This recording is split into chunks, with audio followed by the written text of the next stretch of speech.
sidang jemaat kekasih Tuhan, diharapkan kepada kita semua untuk tetap mengikuti protokol kesehatan, menjaga jarak, dan tetap memakai masker selama ibadah berlangsung.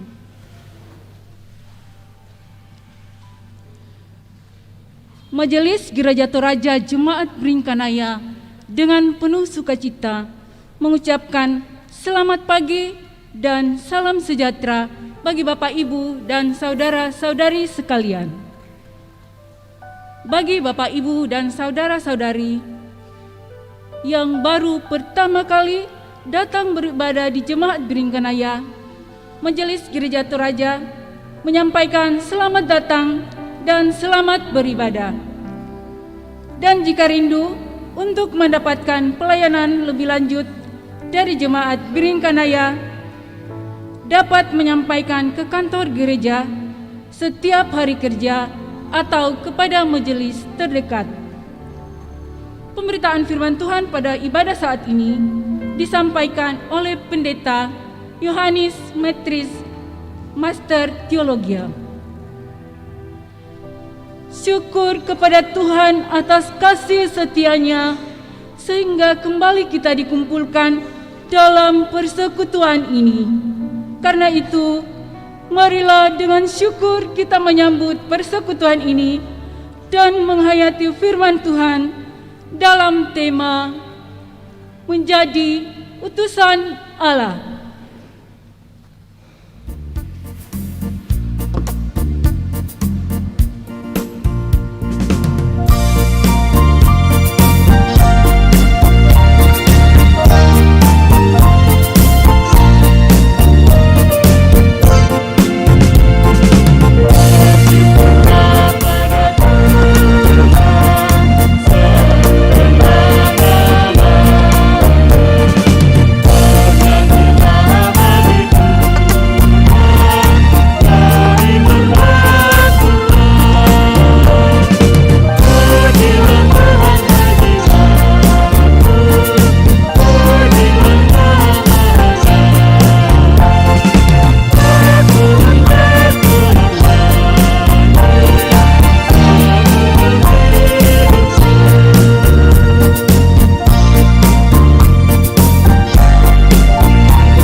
Saudara-saudara, pertolongan kita adalah dalam nama Tuhan yang menjadikan langit dan bumi.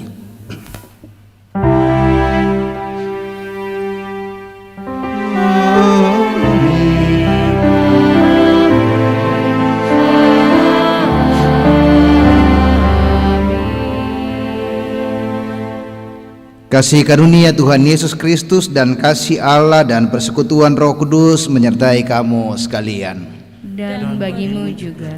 Silakan duduk. Saudara-saudara jemaat yang dikasihi dalam Tuhan, bersama-sama dengan kerendahan hati kita di hadapan Tuhan, kita mengaku dosa kita kepada-Nya. Ya Tuhan, dalam anugerah-Mu kami bersyukur bahwa Engkau melayakkan kami menjadi utusan-Mu. Namun kami menyadari bahwa kami tidak setia dalam menjalankan tugas pengutusan kami. Terkadang ya Tuhan, tutur kata, perbuatan, dan pikiran kami sungguh belum mencerminkan sikap hidup yang meneladani Kristus. Sebab itu kami mengakui kelemahan iman kami. Di dalam kemurahan-Mu kami memohon, ampunilah dan kasihanilah kami ya Tuhan.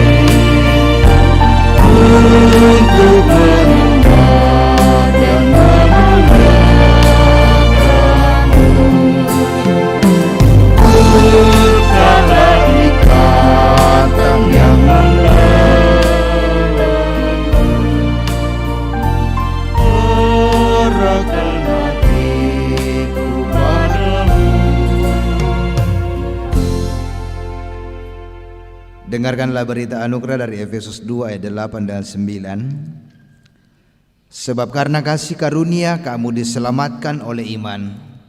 Itu bukan hasil usahamu tetapi pemberian Allah. Itu bukan hasil pekerjaanmu. Jangan ada orang yang memegahkan diri. Amin.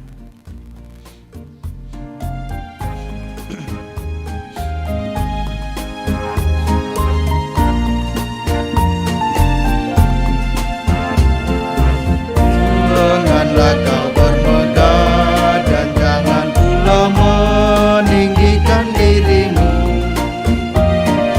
Baiklah selalu merendah dan hidup dalam kemurahan kasih-Nya. Keangkuhan tiada berkenan kepadanya, orang sombong direndahkannya. Yang lemah dan hina dikasihinya penuh, yang rendahkan ditinggikannya. Bersyukur, hai bersyukur, kemurahannya pilihan. Bersyukur, hai bersyukur, selamanya. Petunjuk hidup baru bagi kita sekalian, Yesaya 35 ayat 4. Katakanlah kepada orang-orang yang tawar hati, kuatkanlah hati, janganlah takut. Lihatlah, Allahmu akan datang dengan pembalasan dan dengan ganjaran Allah. Ia sendiri datang menyelamatkan kamu. Amin.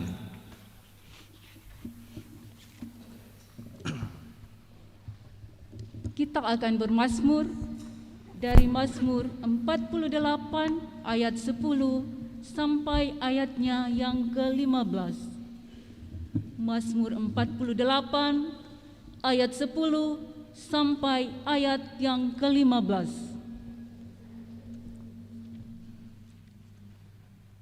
Kami mengingat ya Allah kasih setiamu Di dalam bait-Mu, seperti namamu, ya Allah, demikianlah kemasyuran-Mu.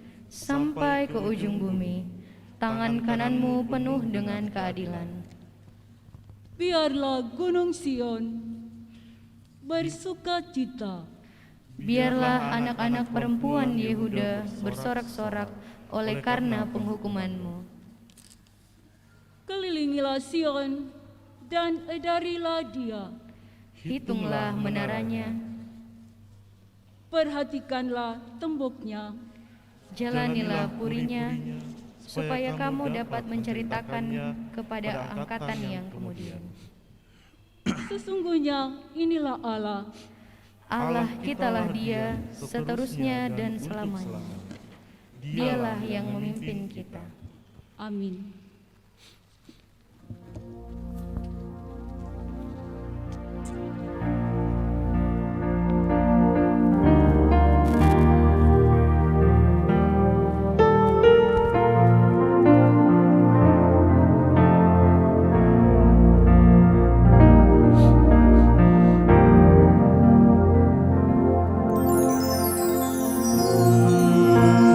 Pimpin anakmu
Saudara jemaat yang dikasihi dalam Tuhan, mari kita mempersiapkan hati kita untuk membaca firman Tuhan. Bacaan kita saat ini Yehezkiel pasal 2 ayat 1 sampai 5, 2 Korintus pasal 12 ayat 1 sampai 10, dan juga dari Markus 6 ayat 1 sampai 13. Saudara-saudara yang dikasihi dalam Tuhan, mari memohon pertolongan Roh Kudus dan kita berdoa. Bapa di surga, Engkau baik dalam hidup kami, telah mengutus kami ke dalam kehidupan kami di tengah-tengah tugas tanggung jawab yang kami emban.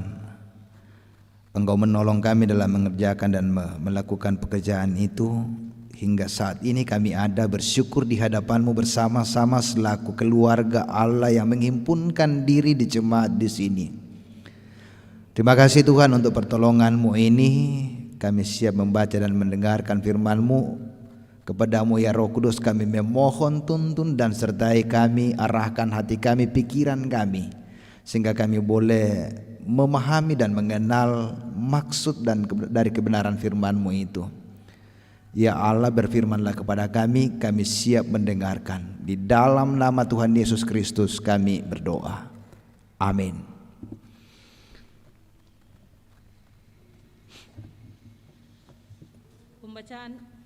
Pembacaan firman Tuhan yang pertama pada saat ini terambil dari Yehezkiel 2 ayat 1 sampai ayatnya yang kelima.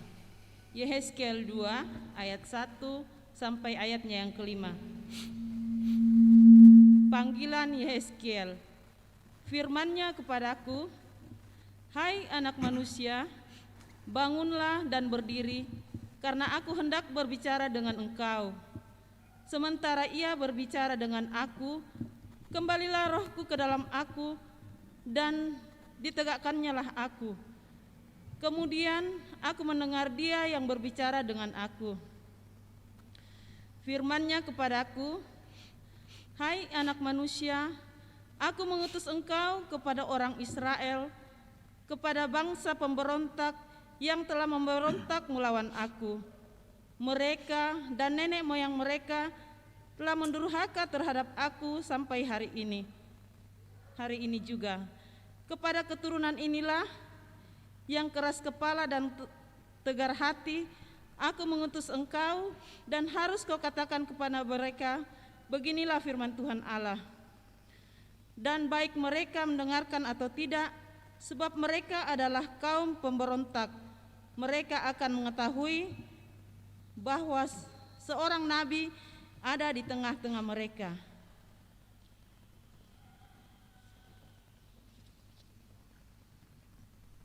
Pembacaan yang kedua dari kitab Perjanjian Baru, 2 Korintus pasal 12 ayat 1 sampai ayatnya yang ke-10. Firman Tuhan, Paulus menerima penglihatan dan penyataan. "Aku harus bermegah, sekalipun memang hal itu tidak ada faedahnya. Namun demikian aku hendak memberitakan penglihatan-penglihatan dan penyataan-penyataan yang kuterima dari Tuhan. Aku tahu tentang seorang Kristen 14 tahun yang lampau. Entah di dalam tubuh, aku tidak tahu. Entah di luar tubuh, aku tidak tahu. Allah yang mengetahuinya. Orang itu tiba-tiba diangkat ke tingkat yang ketiga dari sorga. Aku juga tahu tentang orang itu. Entah di dalam tubuh, entah di luar tubuh, aku tidak tahu. Allah yang mengetahuinya. Ia tiba-tiba diangkat ke Firdaus, dan ia mendengar kata-kata yang tak terkatakan, yang tidak boleh diucapkan manusia. Atas orang itu aku hendak bermegah, tetapi atas diriku sendiri aku tidak akan bermegah, selain atas kelemahan-kelemahanku. Sebab sekiranya aku hendak bermegah juga, aku bukan orang bodoh lagi, karena aku mengatakan kebenaran. Tetapi aku menahan diriku, supaya jangan ada orang yang menghitungkan kepadaku lebih daripada yang mereka lihat padaku atau yang mereka dengar daripadaku. Dan supaya aku jangan meninggikan diri karena penyataan-penyataan yang luar biasa itu, Maka aku diberi suatu duri di dalam dagingku, yaitu seorang utusan iblis untuk menggocok aku, supaya aku jangan meninggikan diri. Tentang hal itu, aku sudah 3 kali berseru kepada Tuhan, supaya utusan iblis itu mundur daripadaku. Tetapi jawab Tuhan kepadaku, cukuplah kasih karuniaku bagimu, sebab justru dalam kelemahanlah kuasaku menjadi sempurna.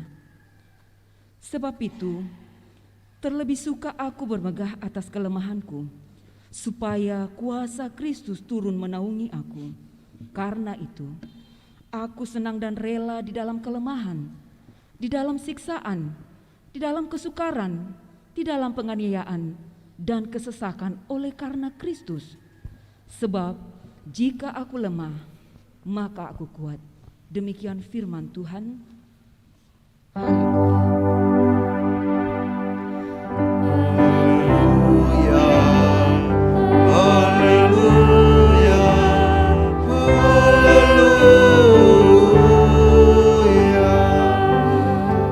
Jemaat Tuhan, mari berdiri dan kita bersama-sama mendengarkan Injil dari Markus pasal 6.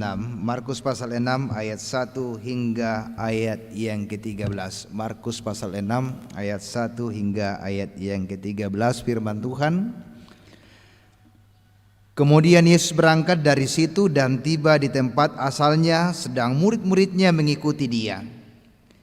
Pada hari Sabat ia mulai mengajar di rumah ibadat, dan jemaat yang besar takjub ketika mendengar dia, dan mereka berkata, dari mana diperolehnya semuanya itu? Hikmat apa pula yang diberikan kepadanya, dan mujizat-mujizat yang demikian bagaimanakah dapat diadakan oleh tangannya?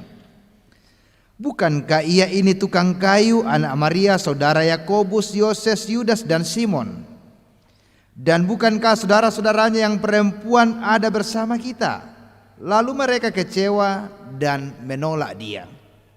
Maka Yesus berkata kepada mereka, seorang nabi dihormati di mana-mana kecuali di tempat asalnya sendiri, di antara kaum keluarganya dan di rumahnya. Ia tidak dapat mengadakan suatu mujizat pun di sana, kecuali menyembuhkan beberapa orang sakit dengan meletakkan tangannya atas mereka. Ia merasa heran atas ketidakpercayaan mereka. Lalu Yesus berjalan keliling dari desa ke desa sambil mengajar. Ia memanggil ke-12 murid itu dan mengutus mereka berdua-dua. Ia memberi mereka kuasa atas roh-roh jahat, dan berpesan kepada mereka supaya jangan membawa apa-apa dalam perjalanan mereka, kecuali tongkat, roti pun jangan, bekal pun jangan, uang dalam ikat pinggang pun jangan. Boleh memakai alas kaki, tetapi jangan memakai 2 baju. Katanya selanjutnya kepada mereka, kalau di suatu tempat kamu sudah diterima dalam suatu rumah, tinggallah di situ sampai kamu berangkat dari tempat itu. Dan kalau ada suatu tempat yang tidak mau menerima kamu, dan kalau mereka tidak mau mendengarkan kamu, keluarlah dari situ dan kebaskanlah debu yang di kakimu sebagai peringatan bagi mereka. Lalu pergilah mereka memberitakan bahwa orang harus bertobat. Dan mereka mengusir banyak setan dan mengoles banyak orang sakit dengan minyak dan menyembuhkan mereka. Demikian firman Tuhan, dan berbahagialah yang mendengarnya. Amin. Kure sumanga puang.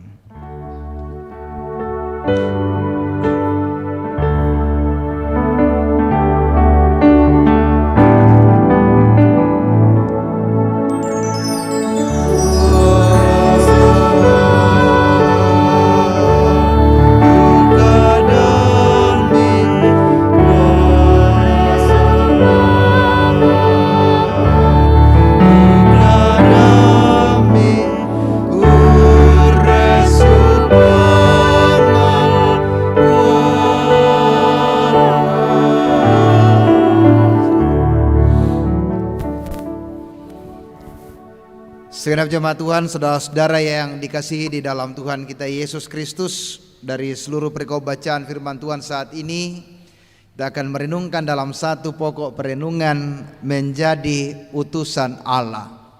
Menjadi utusan Allah.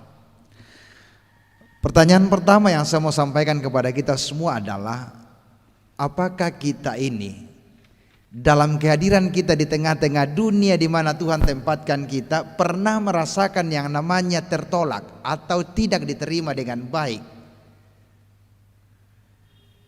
Atau memang kita bisa mengatakan bahwa selama hidup kita sampai pada saat ini kita belum pernah mengalami yang namanya ditolak atau tidak diterima? Tapi saya yakin hampir sebagian akan mengatakan bahwa ya, saya ditolak, pernah ditolak. Nah, dan namanya penolakan, saudara-saudara, itu kita bisa sepakat bahwa ketika kita ditolak, tidak diterima dengan baik, maka rasanya begitu tidak nyaman, atau yang kata orang sekarang pahit sekali rasanya. Itu kondisi yang bisa kita alami. Jadi kita sepakat bahwa tidak nyaman lah, tidak baik lah, tidak enak lah kita rasa ketika kita ditolak atau tertolak, tidak diterima. Lalu kalau seperti itu, saudara-saudara, seperti apa reaksi kita? Bagaimana kita bereaksi? Apa manifestasi kita seandainya kita mengalami hal yang seperti itu? Ada banyak yang bisa dilakukan orang, saudara-saudara. Bisa-bisa orang merasa marah, kecewa, putus asa, atau bahkan orang lari meninggalkan tempat itu dan tidak mau berada di situ. Dengan satu prinsip mengatakan bahwa boro-boro saya mau ada di situ, ngapain saya mau melakukan yang terbaik di situ sementara orang tidak mau terima saya, sementara orang mau menolak saya. Parai, gitu kan? Nah, itu bisa terjadi. Itu reaksi bisa dilakukan oleh orang. Nah, tapi saudara-saudara, bagaimana seharusnya yang dilakukan ketika kita belajar dari firman Tuhan saat ini? Bacaan kita terkhusus dalam Markus pasal 6 ayat 1 sampai 13 menjadi bahan utama kita saat ini. Memperlihatkan kita bahwa ternyata selaku utusan Allah yang adalah Mesias, yaitu Yesus Kristus yang datang untuk menyelamatkan dunia ini, juga mengalami dan merasakan yang namanya penolakan dari orang. Pertanyaan pentingnya adalah, ada apa? Mengapa Yesus ditolak? Padahal kalau dipikir, yang sedang dinantikan oleh orang-orang Israel pada saat itu adalah kehadiran sosok seorang juru selamat yang akan membebaskan mereka dari pergumulan, dari penderitaan yang sedang mereka alami. Bahkan ketika mereka mengalami penindasan, yang mereka harapkan adalah datangnya seorang Mesias, datangnya seorang juru selamat. Tetapi saudara-saudara, yang terjadi tidak ada didapatkan, tidak ada diterima. Dan Yesus sudah datang di sana. Yesus sudah hadir di tengah-tengah mereka. Yang benar adalah utusan Allah, anak Allah. Tetapi pertanyaannya sekali lagi, kenapa sampai dia ditolak? Ada apa dengan Yesus? Atau ada apa dengan orang-orang itu? Nah, kita mempelajari semua bagian Alkitab yang ada saat ini. Yesus tertolak, saudara-saudara. Pertama, karena ternyata orang-orang yang ada pada saat itu, pemuka-pemuka agama, para ahli-ahli Taurat, mereka fokus kepada kemanusiaan Yesus. Ternyata mereka tidak memahami dan tidak memandang Yesus secara sempurna, bahwa Yesus yang ada itu, yang lahir ke dalam dunia menjadi manusia, ia adalah Allah yang datang dari sorga, yang diutus oleh Bapa ke dalam dunia ini, dan karena itu ia disebut sebagai anak Allah. Mereka yang melihat Yesus dalam pengajarannya, mereka yang melihat Yesus menyatakan tanda-tanda mujizat, ternyata hanya fokus kepada kemanusiaan Yesus. Bahwa Yesus yang mereka lihat itu, Yesus yang mereka hadapi pada saat itu hanyalah seorang anak manusia. Dan tentunya saudara-saudara, seorang anak manusia yang adalah Yesus lahir dari seorang tukang kayu. Dan rupanya memang pada saat itu pekerjaan seperti itu dianggap bahwa pekerjaan orang-orang yang strata sosialnya ada rendah, tidak begitu hebat.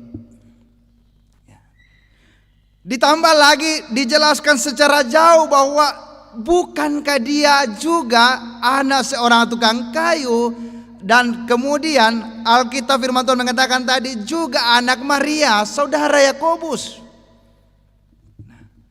Ada apa dengan itu?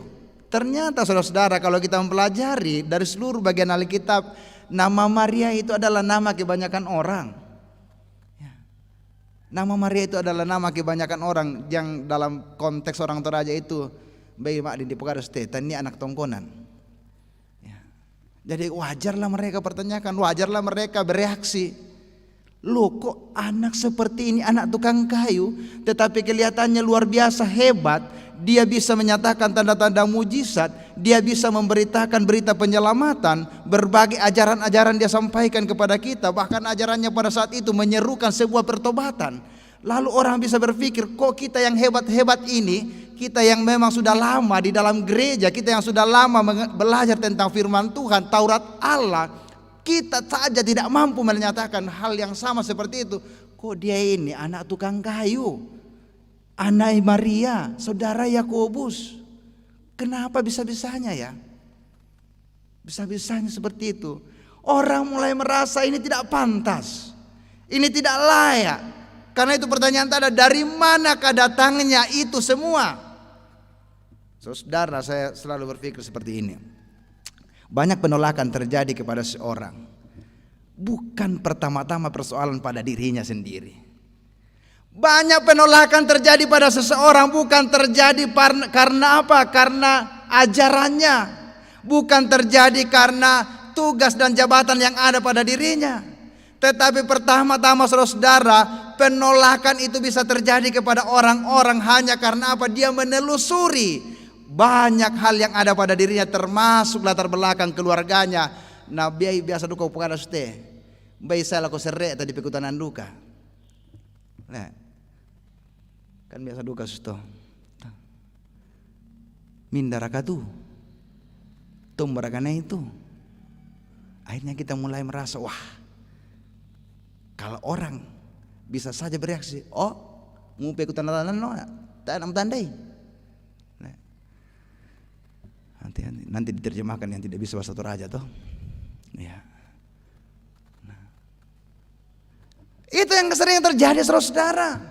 Banyak hal yang kemudian orang pertanyakan, padahal bagaimana pahitnya yang namanya tertolak, yang namanya tidak diterima, lalu kemudian betul-betul lagi menjadi lebih pahit ketika kita dipertanyakan sampai asal usul kita, sampai latar belakang kita, lalu itu menjadi alasan untuk menolak kita ketika kita sudah bisa melakukan yang terbaik, mengerjakan sesuatu yang terbaik, membangun sebuah kehidupan yang lebih baik, tetapi orang masih menolak hanya karena gara-gara siapa ya, siapa dia.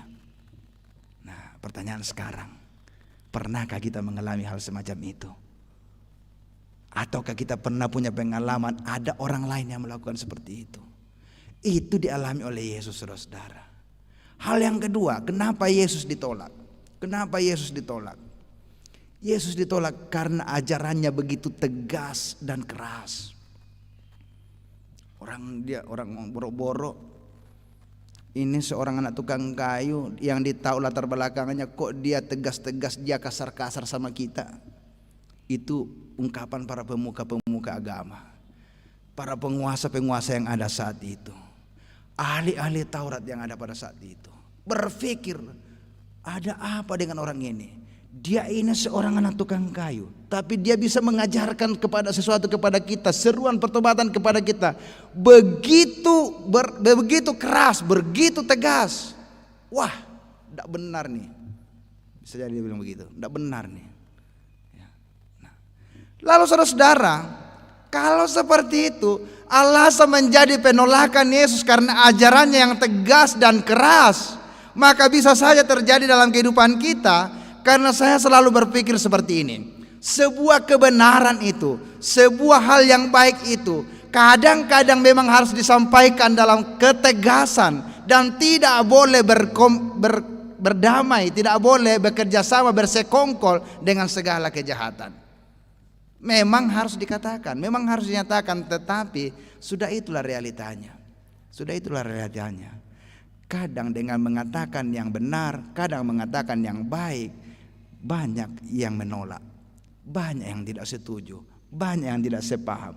Akhirnya membenci kita, akhirnya menolak kita, akhirnya menyingkirkan kita. Bisa jadi orang mulai merasa tersinggung. Wah, notok titi, tongan-tongan ini aku tandai itu ya tuh. Saya tahu keluarganya, saya tahu mamanya, saya tahu bapaknya, saya tahu saudaranya. Wah, masa dia keras-keras gitu ngajar sama kita. Ya apalagi kisah masa saya melalui jemaat. Wah, ya titi manesang maina sena, ya titi, toh banyak kan bisa begitu. Ya. Memang dia tidak tahu dari awal saya sudah di sini membangun semua ini. Seperti pemilik dunia saja orang itu kan. Dia mengatakan seperti itu. Nah, tapi itulah realita. Nah, hal yang ketiga, kenapa Yesus ditolak? Ya. Yesus ditolak saudara-saudara karena apa?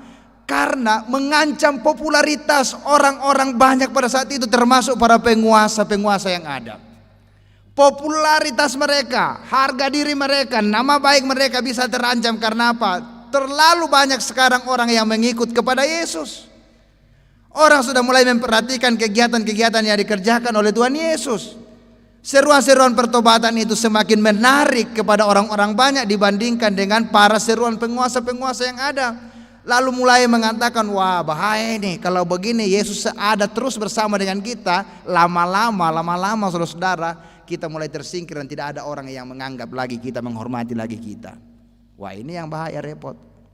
Nah, kalau sudah terjadi pemikiran seperti itu, kita tidak mau lagi melihat orang lain bekerja dengan baik hanya karena takut tersingkirkan, takut tersaingi.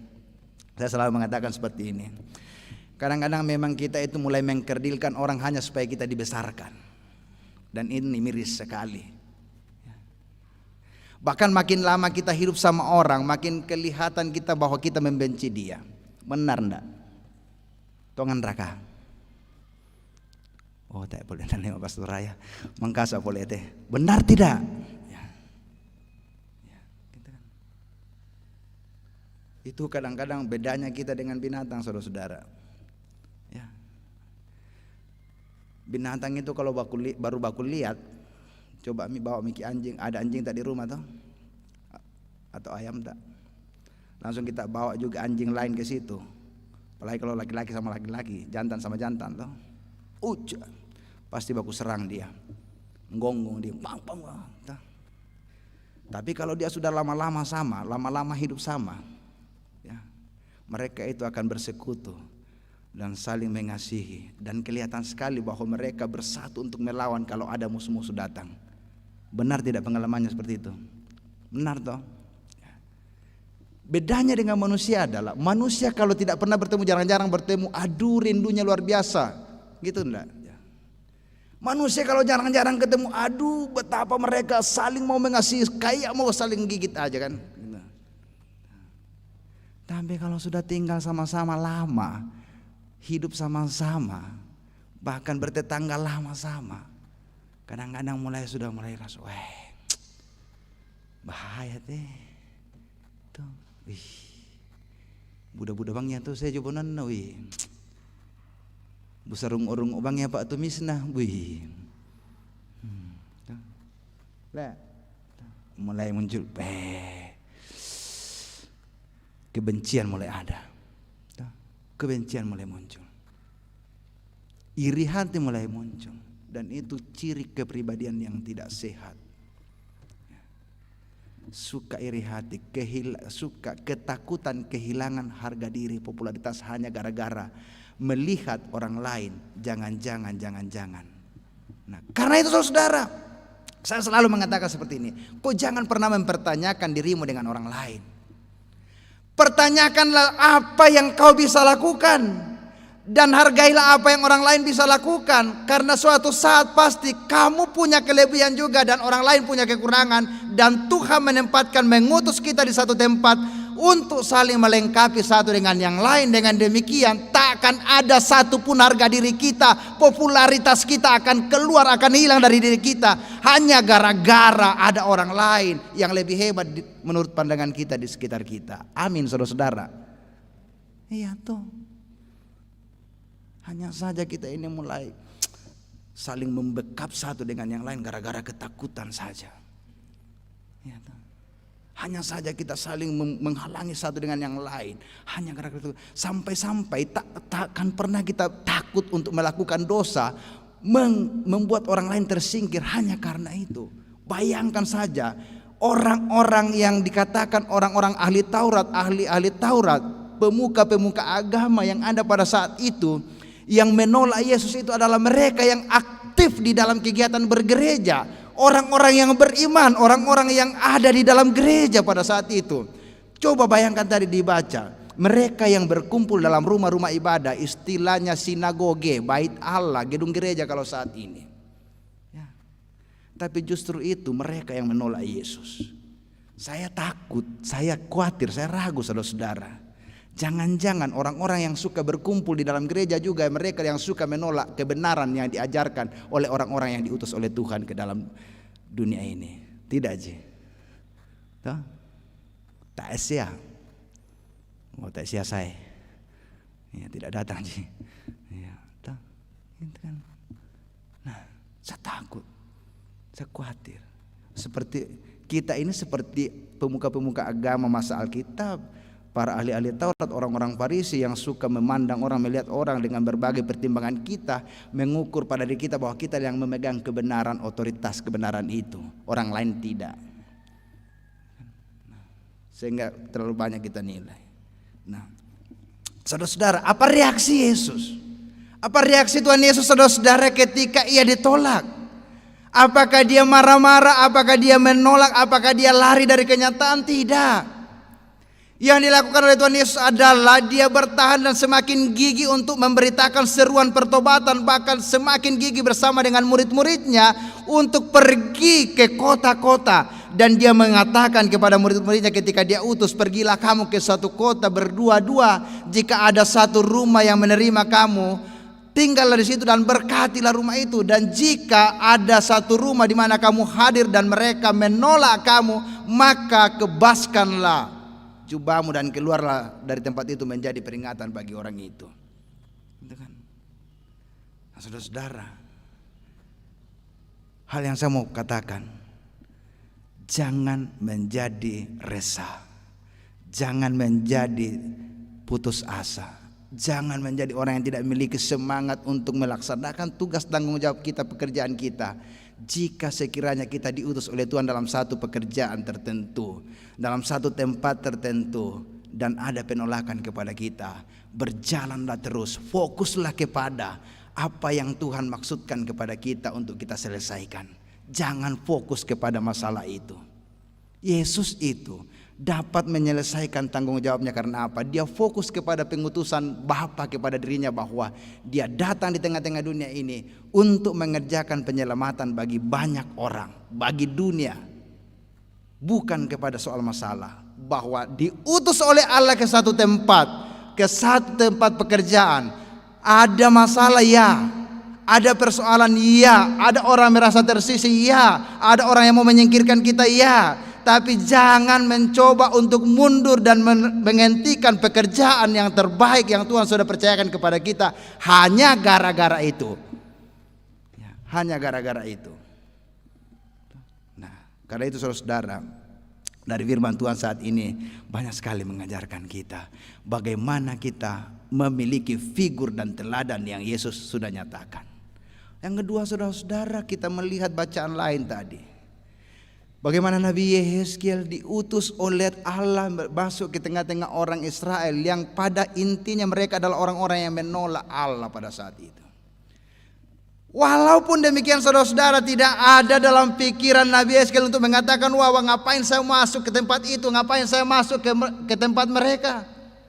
Orang-orang yang ada di sana adalah orang-orang yang tegar tengkuk, ya, orang-orang bebal yang tidak akan pernah mendengarkan apapun yang kita sampaikan. Tuhan saja ditolak, apalagi nabinya. Tapi tidak, saudara. Dia tetap ada di sana dan menyampaikan apa yang Tuhan katakan kepadanya. Beritakanlah berita keselamatan kepada mereka. Katakanlah, nabi ada di antara kamu. Kehadiran seorang nabi di antara umat Israel menandakan bahwa Allah ada di tengah-tengah mereka. Itu sebabnya memang pergumulan mereka itu pergumulan kita juga. Kalau sudah tidak ada pendeta di tengah-tengah jemaat itu kadang-kadang kita merasa merasa kita kehilangan Allah, gitu ya. Nah, gitu dia. Belum lagi saudara-saudara, Rasul Paulus yang diutus oleh Allah menjadi rasul di tengah-tengah mereka yang ada pada saat itu. Bagaimana Rasul Paulus menyatakan berita Injil keselamatan dari Yesus Kristus yang pernah menjumpai dirinya.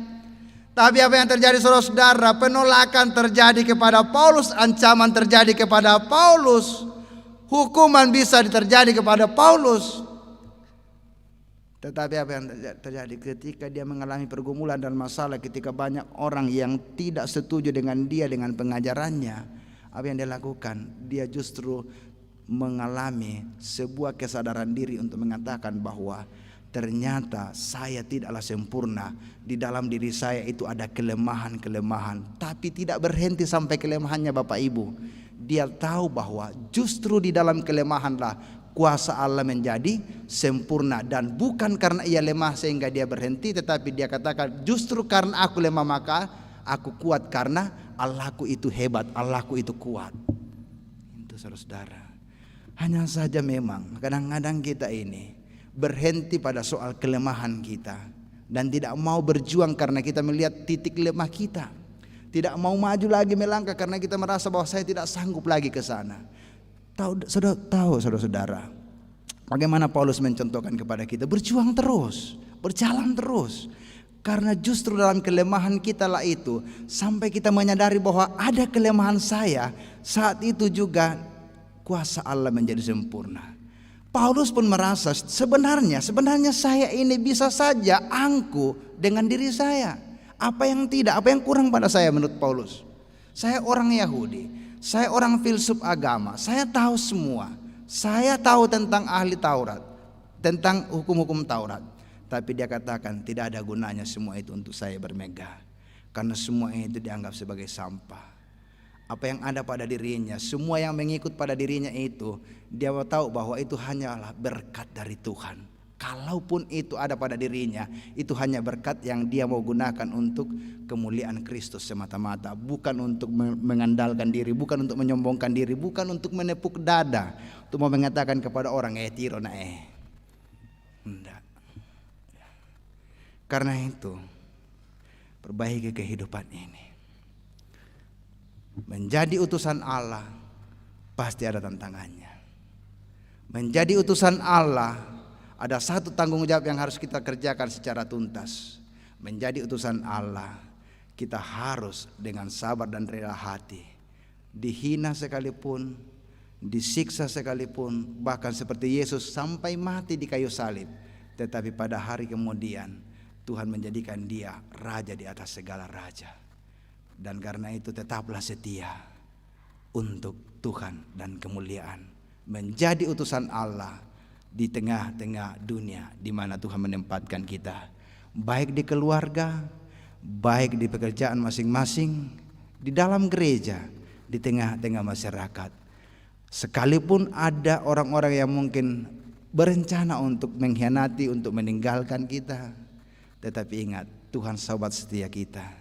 Dia tidak akan pernah meninggalkan kita sedikit pun. Saya ngajak kita semua untuk tunduk kepala dan kita bersaat teduh sejenak. Tuhan, Engkau yang mengutus setiap kami ke dalam pekerjaan kami, ke tengah dunia di mana kami ada. Ternyata ketika kami menyadari dalam perjalanan kehidupan kami masing-masing, kami semakin sadar bahwa ternyata tidak mudah untuk menjalani tugas pengutusan-Mu. Berat rasanya Tuhan. seakan kami ingin berlari meninggalkan tanggung jawab itu. Kami kadang-kadang meratapi nasib kami, karena justru dalam berbagai tugas-tugas pengutusan kami pun melihat bahwa banyak kelemahan dan ketidakmampuan, bahkan tidak ada kekuatan bagi kami untuk menghadapinya. Seperti saja ada duri di dalam daging. Kuatkan kami berdasarkan kebenaran firman-Mu saat ini, bahwa apapun yang ada di samping kiri kanan kami, di depan kami, seberat dan sekuat apa penolakan itu, seberat dan sekuat apapun pergumulan itu, kami tahu Tuhan akan membuka jalan-jalan baru bagi kami untuk menggapai sebuah masa depan yang Tuhan sudah siapkan bagi kami. Utus kami Tuhan, dan teguhkan kami. Bersama-sama kita menaikkan doa Bapa kami. Kita berdoa. Bapa kami yang di surga, dikuduskanlah nama-Mu, datanglah kerjaan-Mu, jadilah kehendak-Mu di bumi seperti di surga. Berikanlah kami pada hari ini makan kami yang secukupnya, dan ampuni kami akan kesalahan kami, seperti kami juga mengampuni orang bersalah kepada kami. Dan janganlah membawa kami ke dalam pencobaan, tetapi lepaskanlah kami dari yang jahat, karena Engkau punya kerajaan dan kuasa dan kemuliaan sampai selama-lamanya. Amin. Kita berdiri dan kita mengungkapkan pengakuan iman kita sesuai dengan pengakuan iman Konstantinopel. Sama-sama kita berkata, aku percaya kepada satu Allah, Bapa yang Maha Kuasa, pencipta langit dan bumi, segala yang kelihatan dan yang tidak kelihatan, dan kepada satu Tuhan, Yesus Kristus, anak Allah yang tunggal, yang lahir dari Sang Bapa sebelum ada segala zaman, Allah dari Allah, terang dari terang, Allah yang sejati dari Allah yang sejati, diperanakan, bukan dibuat, sehakikat dengan Sang Bapa, yang dengan perantaraannya segala sesuatu dibuat, yang telah turun dari sorga untuk kita manusia dan untuk keselamatan kita, dan menjadi daging oleh Roh Kudus dari anak darah Maria, dan menjadi manusia, yang disalibkan bagi kita di bawah pemerintahan Pontius Pilatus, menderita dan dikuburkan, yang bangkit pada hari ketiga sesuai dengan isi kitab, dan naik ke sorga, yang duduk di sebelah kanan Sang Bapa, dan akan datang kembali dengan kemuliaan untuk menghakimi orang yang hidup dan yang mati, yang kerajaannya tak akan berakhir. Aku percaya kepada Roh Kudus yang menjadi Tuhan dan yang menghidupkan, yang keluar dari Sang Bapa dan Sang Anak, yang bersama-sama dengan Sang Bapa dan Sang Anak disembah dan dimuliakan, yang telah berfirman dengan perantaraan para nabi. Aku percaya satu gereja yang kudus dan am dan rasuli. Aku mengaku satu baptisan untuk pengampunan dosa. Aku menantikan kebangkitan orang mati dan kehidupan di zaman yang akan datang. Amin.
Bersyukur atas segala berkat dalam kehidupan kita.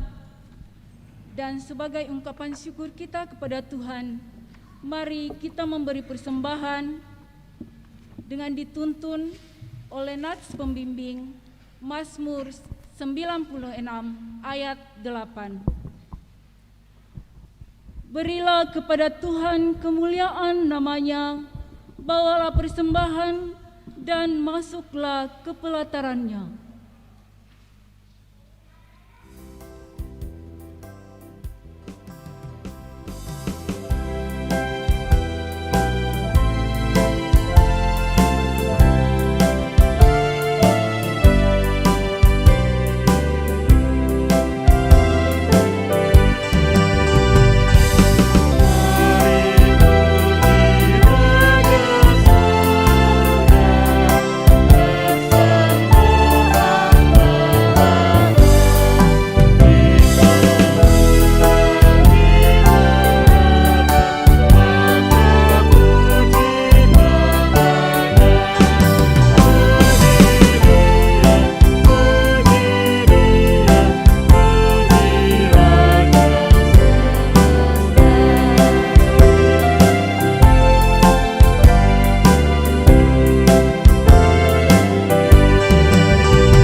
Segenap jemaat yang kekasih dalam Tuhan, bersama-sama kita akan masuk dalam doa syukur dan doa syafaat.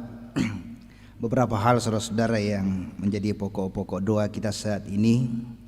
Kita semua bersyukur bersama anggota jemaat yang boleh dituntun Tuhan dan mengalami hari ulang tahun dalam seminggu ini. Kita bersyukur bersama anggota jemaat yang juga mendapat berbagai berkat Tuhan, kenaikan pangkat, dan juga selesai dalam pendidikan, sembuh dari penyakit. Juga bersyukur bersama keluarga Bapak Yakub Samben di kelompok 3 yang dikaruniai seorang cucu dari Tuhan. Kita berdoa bagi saudara-saudara kita yang dalam kelemahan tubuh, yang sakit. Kita mendoakan Clara, anak dari Bapak Henry Rantelino yang ada di Jakarta. Kita berdoa untuk Gabriel, anak dari Bapak Fadli Parura yang dirawat di rumah. Juga kita mendoakan Bapak Martin Lobo yang selesai operasi mata, Bapak Ape Bulo yang dirawat di rumah, Gavin, anak dari Bapak Julius Sombe di Rumah Sakit Katrina Bot, Ibu Dewi Limbong yang ada di rumah. Kita berdoa untuk Bapak Pendeta Manase Derandan yang juga rencana operasi tanggal 8 Juli 2021. Berdoa untuk putri anak Boy Tony yang dirawat di rumah, dan Bapak Daud Kadang yang dirawat di rumah, Bapak Anton Rusli keluarga yang sakit di rumah. Kita berdoa untuk mereka yang berduka.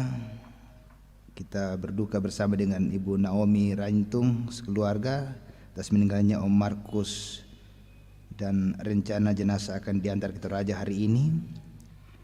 Berduka bersama dengan Bapak Obed Susanto Pakabu atas meninggalnya Ibunda terkasih di Toraja dan kakak Nyonya Martina Pakabu yang meninggal 1 minggu lalu di Medan.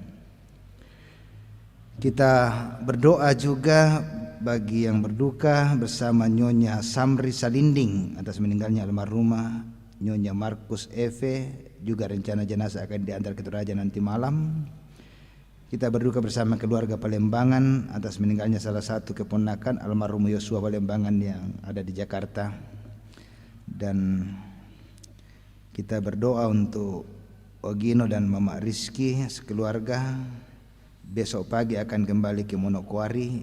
Juga anak Bapak Paulus Titing selesai melaksanakan prola dan selanjutnya akan menyusun paket.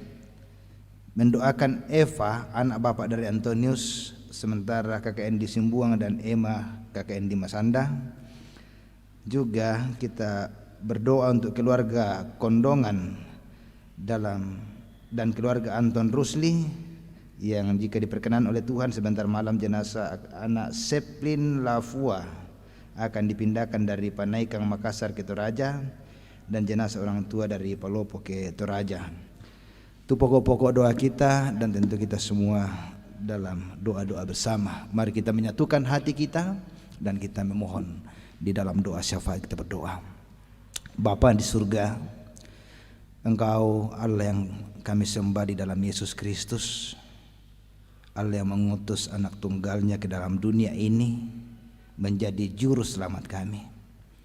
Walau Tuhan, kami sadar dalam iman kami bahwa kehadiran Tuhan kami Yesus Kristus untuk menyelamatkan manusia dan juga menyelamatkan dunia ini, banyaklah tantangan dan penolakan terjadi pada dirinya. Tapi kami ada saat ini sebagaimana Engkau utus juga ke tengah-tengah dunia. Kami bersama-sama mengerjakan apa yang menjadi tanggung jawab kami. Kami pun sadar bahwa banyak pergumulan, banyak tantangan, bahkan penolakan kami alami. Firman-Mu menguatkan kami untuk meneladani bagaimana Kristus telah menjalani semuanya itu dan juga para rasul-rasul. Dan biarkan ya Tuhan kami dengan teguh berpengharapan dalam kasih, sebagaimana Tuhan nyatakan dalam kehidupan kami, untuk tidak larut kepada masalah, tetapi kami akan bangkit di dalam penyertaan kasih kuasa Kristus. Tuntun sertai setiap jemaat-Mu Tuhan. Peliharakan mereka di dalam berkarya dan bekerja selaku orang tua dalam tanggung jawabnya di rumah, selaku anak-anak di dalam pendidikan, dalam pertumbuhan, dalam proses mencari pekerjaan. Tuhan berkati. Engkau kenal setiap keadaan anak-anak-Mu semua, sebagaimana yang kami lihat dan kami saksikan, kami dengarkan secara bersama-sama. Beberapa yang mengalami sakit penyakit dan proses perawatan, Tuhan Engkau berkarya untuk mereka. Beberapa yang sedang mengalami duka cita oleh karena perpisahan dengan orang-orang yang mereka kasihi, Tuhan hiburkan mereka. Bahkan Tuhan kami berdoa bersama-sama dengan yang Engkau karuniai berbagai berkat-berkat-Mu, ulang tahun, kenaikan-kenaikan pangkat, pertambahan usia. Terima kasih untuk semuanya itu Tuhan. Ajarkan setiap anak-anak-Mu untuk bertanggung jawab dengan segala berkat Tuhan yang sedang mereka alami. Ya Allah Bapa dalam surga, Engkau memberkati setiap kehidupan dan pelayanan di jemaat di sini. Kami berdoa ya Tuhan, kiranya Tuhan menopang semua anak-anak-Mu, majelis gereja, pendeta, penatua dan diaken, untuk mengangkat tanggung jawab yang berat, pelayanan yang tentu punya tantangan tersendiri. Kiranya Tuhan memberkati, menguatkan, terkhusus pendeta Manase yang rencana akan dioperasi. Kami berdoa ya Tuhan, kiranya Engkau berperkara di dalamnya, menyatakan pemeliharaan-Mu hingga boleh dipulihkan dari penyakitnya. Ya Allah Bapa di dalam surga, kami berdoa untuk setiap generasi muda-Mu. Ajarkan mereka untuk terus berjuang bagi cita-cita dan harapan mereka, sehingga mereka melihat kebaikan Tuhan dan mereka boleh bertanggung jawab untuk usia muda anugerah Tuhan ini.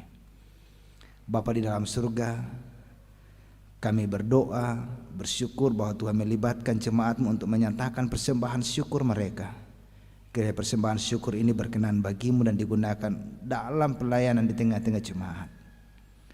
Berkati bangsa dan negara kami, berkati pemerintah kami Tuhan, terkhusus saat sekarang ini. Kondisi pandemi COVID-19 semakin mengancam kehidupan kami. Tuhan, Engkau menyatakan kuasa-Mu, hanya kuasa-Mu ya Tuhan yang kami andalkan. Tidak ada yang lain dalam diri kami. Engkau tahu semua yang terjadi, Engkau tahu apa yang ada yang kami rasakan saat ini. Dan dalam iman kami pun tahu Tuhan dapat menyelesaikan segala perkara ini. Allah Bapa di dalam surga, tuntun kami seminggu yang akan datang ini.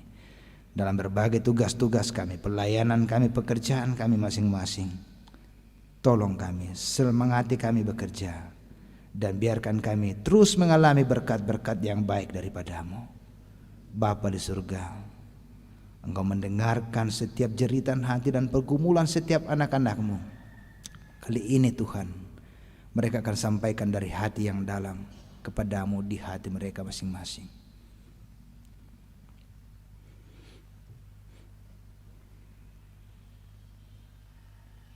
Ini kami Tuhan datang padamu, terima kami di dalam nama Tuhan kami Yesus Kristus.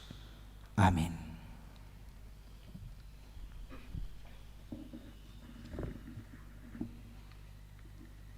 Sebentar setelah ibadah selesai, diharapkan jemaat tetap dalam keadaan berdiri sampai pendeta dan majelis selesai mengucapkan salam.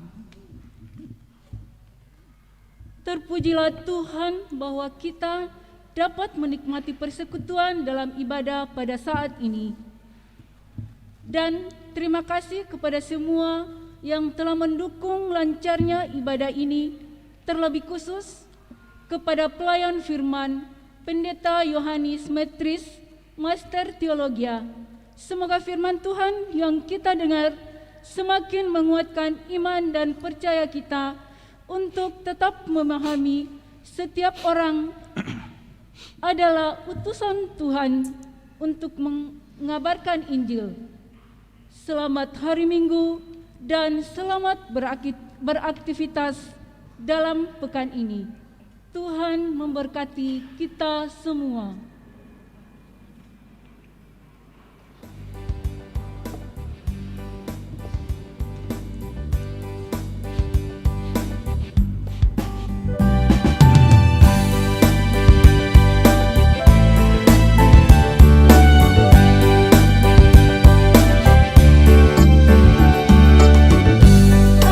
Tuhan semesta, cerita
Pergilah dan sebagai utusan Tuhan, tetaplah setia untuk mengabarkan Injil. Kepada kamu terimalah berkat Tuhan. Tuhan memberkati engkau dan melindungi engkau. Tuhan menyinari engkau dengan wajah-Nya dan memberi engkau kasih karunia. Tuhan menghadapkan wajah-Nya kepadamu dan memberi engkau damai sejahtera. Amin.